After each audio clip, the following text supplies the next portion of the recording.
Welcome to Ric Drasin Live. I am indeed Ric Drasin, the one, the only, often imitated and never duplicated, brother. What you see is what you get, but what you don't see is better yet.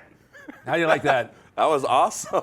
Wow. I have with me today a very good friend of mine, a very smart man, a man that I look up to and respect immensely, who I met this past year, I guess, in the men's dressing room at the Gold's Gym. As I was showering, he dried my back for me, which was very nice. By the way, thank you so much. There's always a wet spot back there somehow. I still have the towel. I got some chafing. But Victor Palomares, I'm so glad that you're here. You have a story to tell. I do. And it's a good story. I appreciate it. I appreciate that you're being here. Now that we got that over, can we have the strawberries, please? No. So let's talk a little bit about your inspiration. You got it. We met at the gym, obviously. Yeah. So you got into training for what reason? Why, something drove you there? The reason, well, Victor Palomares, for those of you that don't know me, Yeah. Hi. I said Victor Palomares. Oh, okay, sorry. I introduced you already. Sorry. And I'm new at this. Okay. Now, but you know how I got into working out was, I was in a tough place in my life. 18 years old, very depressed, and got kicked out of my house and was getting into a lot of trouble. And was walking down Laurel Canyon and saw Gold's Gym and walked in there, had no idea what I was doing. Yeah. And just started working out. Was looking at, as a kid growing up, looking at comic books and all this stuff and just looking at the Muscle Fitness. And probably I saw you in a couple of these magazines. Most likely you did. I used to be Ric Drasin. Yeah. Yeah. Okay. No, and the thing that I love about you is you're very humble about it. Yeah. Yes, I am. And so walked in there, 18 years old, and fast forward today, 37. Still building great relationships in there, and still working out. And when I first met you, was just you have this infectious personality, and really appreciated your conversation. Well, thank you. And I think that's what the gym provides is not only that health and fitness, but those relationships that can last a lifetime. So well, you're never alone in the gym. Yeah. You always make contact and meet people. And Ian and I just went to San Diego. We worked at the hotel gym. There was a few people. There was a younger guy. And I talked to him right away. And he watched some of the things I was doing. He said, gee, obviously you know what you're talking about. But it brings you together. Mm-hmm. And people look to be together. They want knowledge. I see people don't know what they're doing. I'll show them what to do without pushing myself on them. I don't want to interrupt them and say, I know more than you do. But I do know more than they do, because I've done a lot of it. But it does bring people closer together, and you can go anywhere in the world, anywhere in the United States, anywhere around city to city, and go into a gym and make a friend. Right. It just works that way. Yeah, and that's kind of where I was at. I was in a tough place in my life where I was just very depressed and was kind of in a loner stage. And my grandma, one of the things that I had to do was go to school and stay out of trouble. Right. And get healthy. Sure. I was into a lot of extracurricular stuff that I shouldn't have been in, and staying at Gold's and meeting people like you at the time is really what saved me. It's and a better now life. I've just taken it to a whole nother level now. It's a better life physically and mentally and spiritually, and then you also clean up your eating habits, and you eat better so you feel better, right? Right. It's all part of the thing. So it's helped you quite a bit. Yes, I'm a school teacher. I've been Right. teaching for 15 years. 8 of those years I was a kindergarten teacher, so if any of my students are out there, hi, Mr. P says so hello. you must have seen Kindergarten Cop with Arnold. I did like 72 times. Yeah, I know, it's so good. I'm a cop. I'm a cop. Get down. Get down, I'm a cop. So, taught kindergarten for 8 years. After that, high school. Been teaching high school the last 6. And now I'm a youth empowerment speaker and teen belief activist. Let's talk about that, because Okay. I'm very interested in that. You do a lot of motivational speaking for Yes. kids. Yes. Which I would like to do as well. Okay. With you. All right. At some Let's event. do it. Let's do it. As long as they have food there for me, I'm good to go. Yes, we'll have those little Crustable peanut butter jelly sandwiches for you. I just bought peanut butter pretzels today. Those are really good. Tell me how you got into doing that. You just don't walk in the door and say, hey, I'm here to talk to you, but you obviously did. One thing that really helped me as a school teacher was having good mentors and good coaches and good teachers. And I came across some YouTube videos one day and was very inspired by, the Les Browns of the world and the Jeff Olsons of the world, and, people on stage just out there to empower. Right. And just saw the shift of the audience, just like what you guys do every week, which Right. I truly admire. And I said, you know what, I want to do that, but I want to do it for the people that I know, which are kids and Sure. which are young adults, because that's, that was the toughest time of my life. So I just went and donated some time in the community and spoke at a couple youth centers. And the next thing you know, a couple years later, I was invited to speak at the Anaheim Convention Center. And I've been traveling the nation here the last, 14 months and helping, different foundations to kind of get more kids to read, more kids to lead, and more kids to believe. Has it helped? Do you get a good response off them? They come up to you and talk to you and tell you how much they enjoy this? You know what? It's one of those things, and I tell my friends every day is I live a very fulfilled life. Mm-hmm. I'm not driven by money. Mm-hmm. I'm driven by fulfillment and empowerment.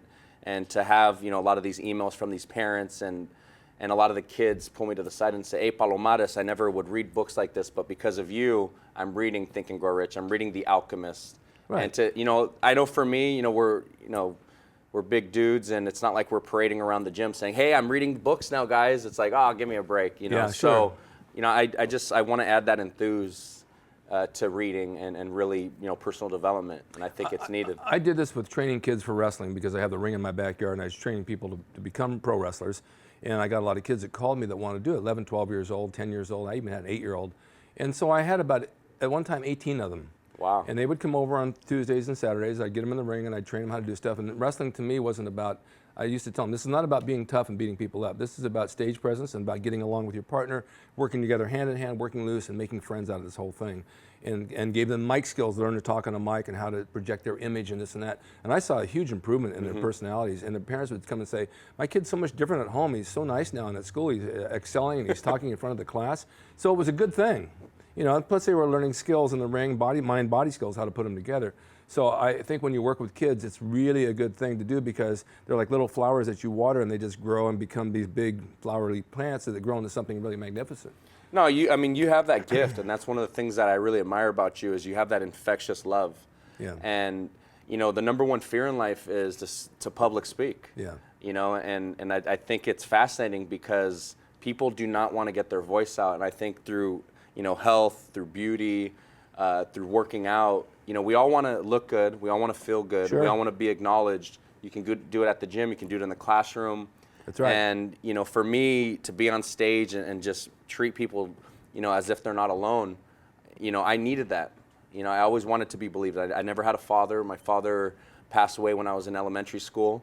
And, he's a gang member. He didn't do things the right way. Yeah. And so I'm grateful to be raised by a single mom and a grandma. I had to do the same thing. My father passed away when I was 18. Wow. He wasn't a gang member, but he was a member of Chamber of Commerce, which was a gang in the city.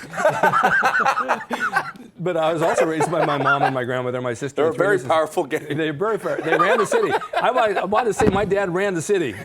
He was head of the Chamber of Commerce. The goody mafia. And the men's club and the Elks and the Masons. So I mean, he belonged to a lot of clubs, wore a lot of different hats. And they were all rivals, but they all kind of got along. So I had to take the initiative on my own at 18 to go ahead and do what I wanted to do without any guidance. Yeah. And I chose the high road. I didn't choose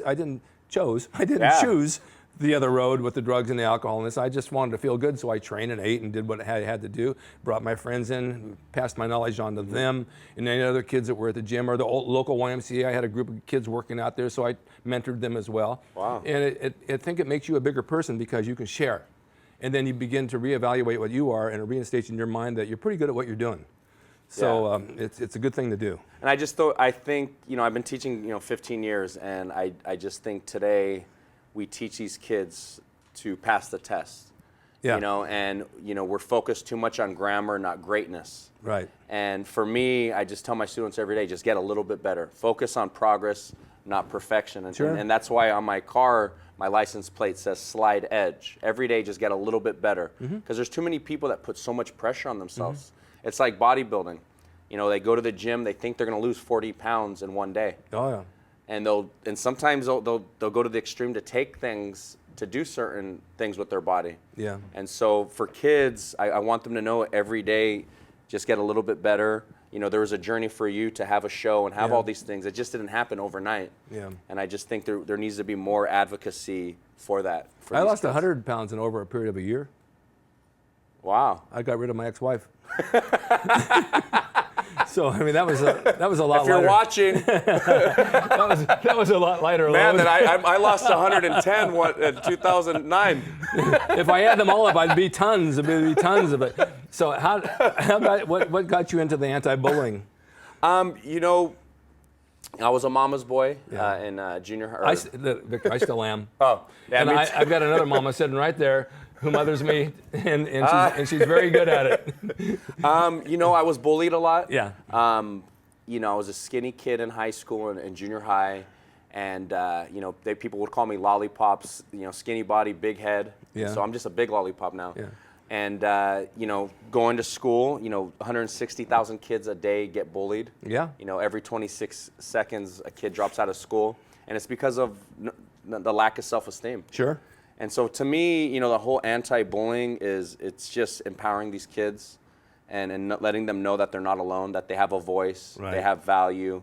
And if you create that vision for them, they're going to want to accomplish that victory. And so, you know, one of my mentors told me, you know, the books you read, you know, will help you find the people to lead you. You know, you start reading these things, I start distinguishing, like, who are the people that I want to have in my life? Mm-hmm. You know, like, I love you. I love you. You know, it's like wait till Saturday night. Right. You know, it's just you start reading these things. I mean, a book like Think and Grow Rich, you know, it took Right. Napoleon Hill 20 years to interview the 500 most successful people to find out the 13 things that they have in common. And, you know, you can get this book for $8. Sure, it's worth it. You know, imagine reading this book, you know, go to the gym, you know, the next 90 days just focus on getting 1% better, the transformation that can do to your life, just like you helping these kids in the ring. Right. Everybody wants to be on stage and do all these things, but I'm sure you break it down into chunks and say, look, first you got to do this, then you got to do this, and then you'll get this, right? Well, the thing with bullying, the people who bully are the most insecure people in the world. Right. They want to be powerful. And you know, I wrestled 46 years. Fighting's not a big deal to me, but I would walk away before I get into a fight. Because first of all, they're going to get hurt and you're going to get hurt. No matter who wins, you still get hurt. And someone's going to go to jail. It's much easier to say, you know what, forget it, walk away and go home and relax and be yourself. And just get away from it. But if you can speak, you know, directly to somebody and know how to vent yourself, and maybe you can bring this guy in as a friend. Mm-hmm. You know, the bullying has to stop. It's just not a good place at all. Yeah, you know, the awareness to me, you know, when you asked how I really got into speaking, I taught a class 3 years ago. And right when I walked into the class, this kid grabbed all my papers, threw them off there, and said, you know, he used some very creative language. Sure. And I go, dude, just chill, man. It's not a big deal. He goes, no. And he just kept going on this tangent of just yelling, right? I go, hey, dude, let's go talk outside. I go, man, what are you doing, man? I just met you. I'm sure you're a good dude. Like, what's going on? And he goes, man, F you. You're just like everybody else. Yeah. I go, bro, I used to be there. I said, do you think I cut myself here because I didn't know how to do my nails? It's like, I grew up in the streets, man. What's going on? And what happened was he had a court date, and his family was in Mexico. He had no one there to help him. He felt alone, and he said, well, what's the point of me even going on anymore? You're just like everybody else. And that really gave me the awareness, like, look, man, I've been there. Like, sharing with these kids that you've been in those dark moments. Sure. I think too much it's the teacher, like, sit down, do this, where's your homework, rather than, hey, why didn't you do your homework? Mm-hmm. Did you eat last night? Are you having a good day? Exactly. You know, I think so it's really having a checkup from the neck up, you know, with these kids. Sounds good to me. So let's move on. I'm getting a notice here, a 2 weeks notice. I want to know, though, because you did a complete different turn into healthcare and skincare. Yes. And what led you into that? I spoke at an event about a year ago with a company by the name of Nerium International. Mm-hmm. And so they do a lot of community events. They're the #1 corporate donor for Big Brothers Big Sisters of America. They help out Success for Teens Foundation. And so I really saw the heartbeat of the company. They're a skincare company. They're an anti-aging company. I use it. You look good. I feel good. Look at me. And so I never used anything. I mean, look at me. Look at that camera. Look at him. Look at him. That camera. Look at him. Look at this skin. It's baby skin. This skin, at my age, at 37, looks like I'm 10. Wow. I know, it's amazing. I was going for 9.5, but you know, for me, I never was much of a skincare guy. I used the product. Yeah. You know, a friend of mine gave it to me. It started getting rid of a lot of my dark spots from years of playing baseball. It works. And for 37 years old, I don't think I look too bad. No, almost as good as me. Yeah, almost. But you know, and that's really where what it turned into. And then as an entrepreneur, finding out that it's a $100 billion industry. Yeah. You know, everyone wants to look good, feel good, and the product works. And then I joined the business. You know, I endorsed the product. But one of the #1 things is just being a community liaison of something they call the Ripple, promoting happiness, promoting empowerment. And we were talking about it a few days ago. You know, beauty's important. The Sure. inner beauty to the outer beauty. Well, exactly. Inner beauty, and then you have the outer beauty, you have the muscle, and we all work out to look good. Then you have the skin that covers it, which is the biggest organ in the body, and you want your skin to look good. Mm-hmm. And so I do whatever I can to make my skin look good. I do this skincare that you gave me. I use Okay. hyaluronic acid and vitamin C in the morning, and I use this one at night. Wow. And my skin's really improved because of it. But I'm very consistent. You have to be very consistent. You just don't do it and say, okay, I gave it a week. It takes weeks and months, and then once it gets going, it begins to work. Well, I actually have a gift for you. I accept all gifts. I gave you and this is our $1 million case here, guys. This is money in the bank, brother. Well, I gave you the night cream, but here's Yeah. the actual day cream. Oh, wow. So now this is a Look at that. moisturizer that you can have during the day. Cool. Thank you. So there you go. I heard a Me Too over there. And I'll get you one too. So All right. that's the day cream. All right. I appreciate this so much. So we have to move on, actually, as I can see. I have a tip of the week. What would your tip of the week be for people today to be better people? To be better people. And it's maybe to change their lifestyle mentally and physically, be a healthier lifestyle. What would you say if you're going to walk out the door and tell somebody you want to improve your life? What are you going to do? Number one thing, you're not alone. I don't know where you're at in your life right now in regards to your circumstances, your health, your wealth, your family relationships, but understand that we've all had a journey. One day those wounds will become wisdom, but it starts today making that decision that you're worth more. And so for me, read, lead, dream, and believe. And if you do those 4 things, you'll also achieve. And so surround yourself with amazing people, and just number one thing is love you. You can't love somebody else until you start loving yourself. So take charge. I totally agree with you. I will say that one thing after this. One person said to my parents when I was in school, he certainly has a mind of his own. And my dad said, well, whose mind would you like him to have? Right? I love that. Yeah, so you use your own mind. You love yourself. If you love yourself, you love others. And I love me. I love me. Why wouldn't I? Look at me. I love you too. If I can't love me, who else is going to? Oh, look at that. There's a good hug. Thank you so much for being here, Victor. Thank you. And thank all of you for watching Ric Drasin Live. It's very important that you listen to these shows because there's a lot of good wisdom and knowledge here. And I love doing it. And I love having people like Victor on here as well. Stay tuned next week at 12:30 for Ric Drasin Live here on emPOWERme.tv. And stay tuned now for news and weather coming up next, and local traffic coming up.